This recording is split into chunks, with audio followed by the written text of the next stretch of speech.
Good morning, everyone. Today we are going to see how to make request or how to ask for permission. Yeah, murabizi turakenera gusaba service, turakenera kwiadresa ano superieur, kandi murabizi birafise ingene tuvuga iyo tugiye gusaba nk'impusha abadutwara, abaturongoye, canke iyo ugiye gusaba service umuntu urabizi yuko utoshika nk'ahantu nko mu biro y'umuntu y'umuntu w'umukuru ugiye kumusaba service waca ushika umubwira ngo nkorera service iyi nkaho womenga uramutegetse. We have a polite way. Ni vyiza ko tumenya a polite way, donc uburyo bumeze neza bwo gusaba permission. Ugaca ushika ngo give me the permission. Benshi rero turakunda gukoresha ibintu nk'ivyo kandi ariko murumva womenga utanze itegeko ntiwomenga urasavye. In English we have the polite way just to ask for permission. Murabona turafise ubuntu dukoresha ubu models mu maleson akurikira. Twarabonye ubu models ntitwagiye en detail ico busiguye, tuzoja turabibona sero na leson.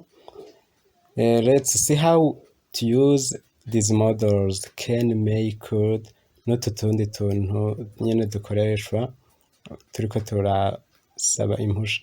Ni uburyo bwinshi ariko nashimye gutoramwo ubu gusa. So turakunda kuvuga ngo can I go out now? Can I go out now? Can ndashobora. Can donc bufise insiguro zegeranye.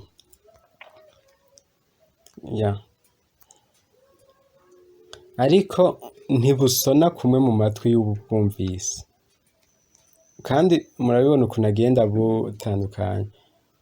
Ugiye ukabwira umuntu ari umuntu usaba uruhusha nimba sinzi aho muba muri ngo can I go out now? Iyi can benshi niho bakunze gukoresha, ariko vy'ukuri iyi can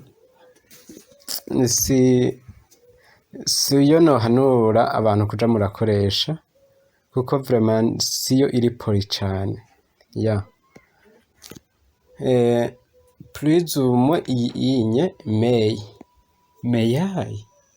may I use your phone?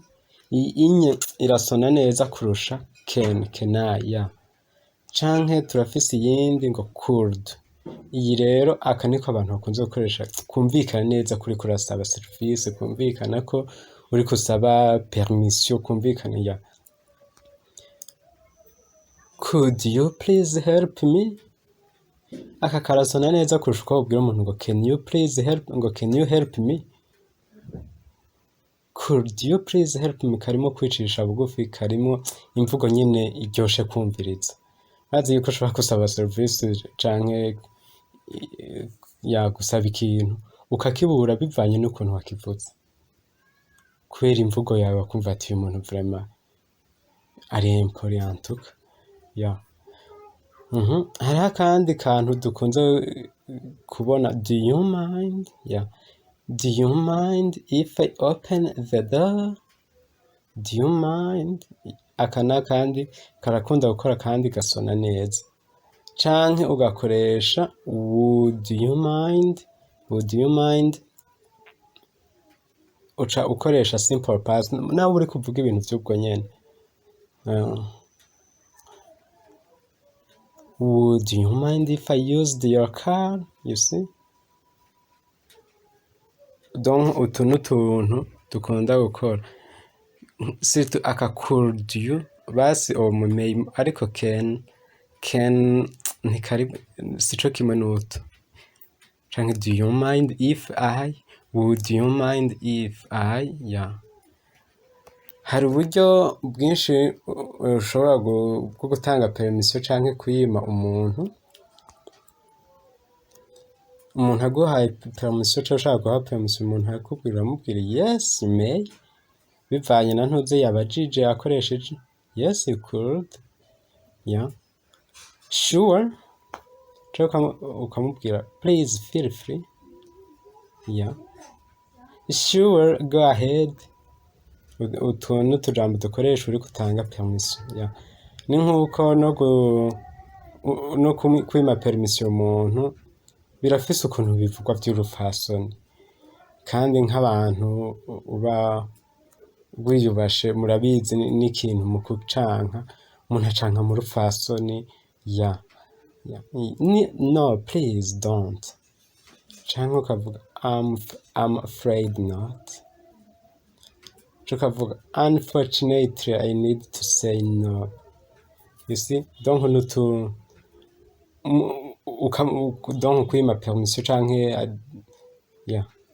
Ariko mu buryo nyene buri poli. Yeah. Mu Kirundi turabikoresha kuko nirwo rurimi rwacu. Ariko mu Congereza hari tuca dusanga turiko dukoresha amajambo vraiment wumva yuko atariyo majambo yari gukora. Yeah. Okay. Utu nuku tubona ni utuntu dukenewe kuko turadukoresha cane.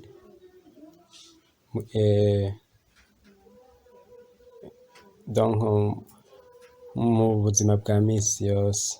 Yeah. Okay. Thank you. This is the end.